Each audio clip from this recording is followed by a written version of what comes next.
নমস্কার, মুখার্জি কুকিংয়ে আপনাদের সবাইকে আজকে স্বাগত। আজকের ডেটের বাঙালিরা নিজেদের অনেক ট্র্যাডিশন জিনিস ভুলে গেছে আর বিদেশি জিনিস আপন করে নিয়েছে। সব থেকে বড় এক্সাম্পল হলো আজকের ডেটে বাঙালি বাড়িতে যদি কোনো গেস্ট আসে তাকে চা দেওয়া হয়, বাট আগেকার দিনে শরবত দেওয়া হতো। তবে হ্যাঁ, আজকের রেসিপিটা কোনো বাঙালি রেসিপি নয়, এটার নাম ব্রাজিলিয়ান লেমনেড। এই রেসিপিটি বানাতে গেলে সবার প্রথম যে জিনিসটি দরকার তার নাম পাতিলেবু।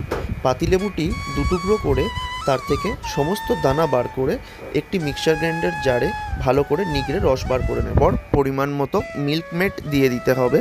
আমি এখানে 10 থেকে 15 গ্রাম মিল্ক মেড দিয়েছি। জীবনের আর এক নাম জল, আর জলের আর এক নাম জীবন। তাই শরবত জল ছাড়া কোনোদিনই সম্ভব নয়। পরিমাণ মতো জল দিয়ে দেবো। মিক্সার গ্রাইন্ডারে ভালো করে ঘুরিয়ে নিয়ে তারপর গার্নিশিংয়ের জন্য গ্লাসের মাথায় ভালো করে লেবুর রস লাগিয়ে চিনি দিয়ে গার্নিশিং করে নেব। 2-1 কুচি বরফ আর শরবতটি গ্লাসে ঢেলে সার্ভ করুন।